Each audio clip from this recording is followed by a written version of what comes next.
দিন হাই বন্ধুসকল, বহুদিন পিছত কিন্তু এটা ভাল খবৰ আহিছে। SSCGD কনষ্টেবলৰ নটিফিকেশ্যন আহিছে। এই ভিডিঅ'টোত মই সম্পূৰ্ণ এটা ধাৰণা দিবলৈ চেষ্টা কৰিম, যেনে অনলাইন এক্সাম কেতিয়া হ'ব আৰু কি চিলেবাছ থাকিব, কিমানটা পোষ্ট আছে, কি পাছ কৰিলে এপ্লাই কৰিব পাৰিব। সব ভিডিঅ'টো বহুত ইণ্টাৰেষ্টিং হ'বলৈ গৈ আছে। ভিডিঅ'টো সম্পূৰ্ণকৈ চাই থাকক। আৰু বন্ধুসকল, আপুনি যদি মোৰ চেনেল নতুন হয় তেনেহ'লে মোৰ চেনেলটো ছাবস্ক্ৰাইব কৰিব এনেকুৱা ভিডিঅ' পোৱাৰ কাৰণে।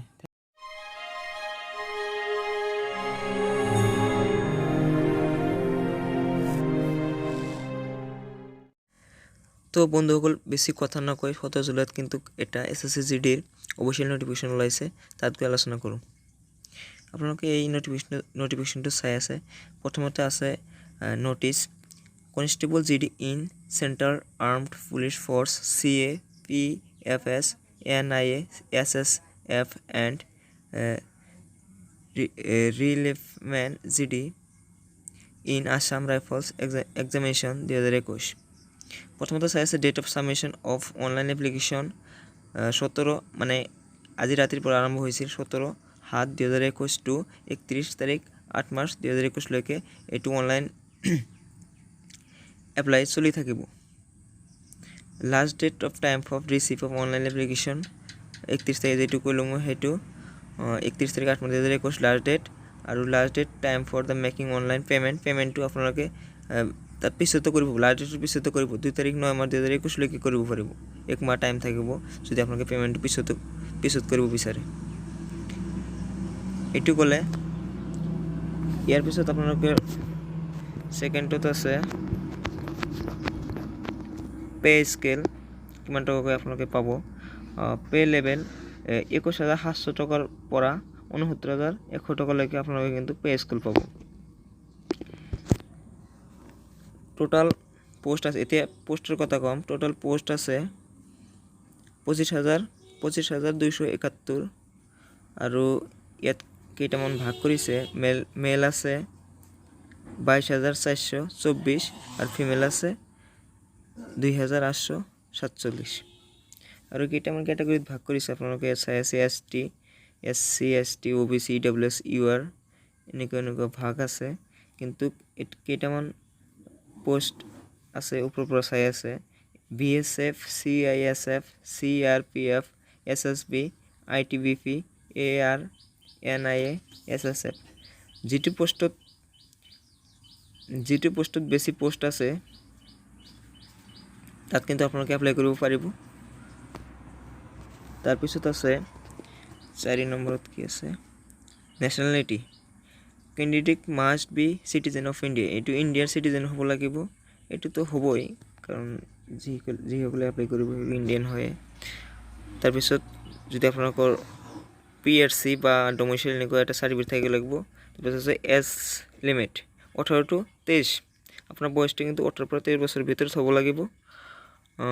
Candidate should not have been born মানে 2 তাৰিখ 8 মাৰ্চ 1998 এণ্ড লেটাৰ দেন 1 তাৰিখ 8 মাৰ্চ 2023 ইয়াৰ ভিতৰত হ'ব লাগিব। মানে অৰ্থাৎ আপোনালোকে 18 পৰা 23 ভিতৰত যিসকল আছে সেইসকলে এপ্লাই কৰিব পাৰিব।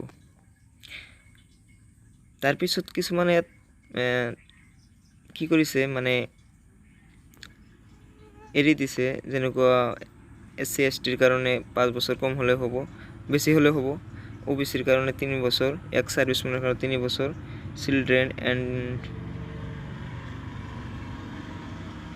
কিছুমানৰ কাৰণে এনেকৈ।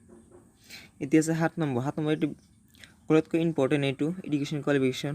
আপোনালোকে 10 পাছ হ'লে কিন্তু এইটো এপ্লাই কৰিব পাৰিব। যিকোনো ৰিজনাল ফ'ৰ বা ইউনিভাৰ্চিটিৰ পৰা যিকোনো আপোনালোকে 10 পাছ কৰিলে কিন্তু এপ্লাই কৰিব পাৰিব। তাৰপিছত 8 নম্বৰ হাউ টু এপ্লাই। এপ্লাইৰ লিংকটো কিন্তু আপোনালোকৰ মোৰ এই ভিডিঅ'টো ডেছক্ৰিপশ্যনত দি দিম, তাৰ পৰা কিন্তু আপোনালোকে এপ্লাই কৰিব পাৰিব। আৰু যদি এপ্লাই কৰিব নোৱাৰে তেনেহ'লে আপোনালোকে কমেণ্ট কৰি জনাওক, মই এটা ভিডিঅ' বনাম কেনেকৈ এপ্লাই কৰিব লাগে। তাৰপিছত আছে এপ্লিকেশ্যন ফিজ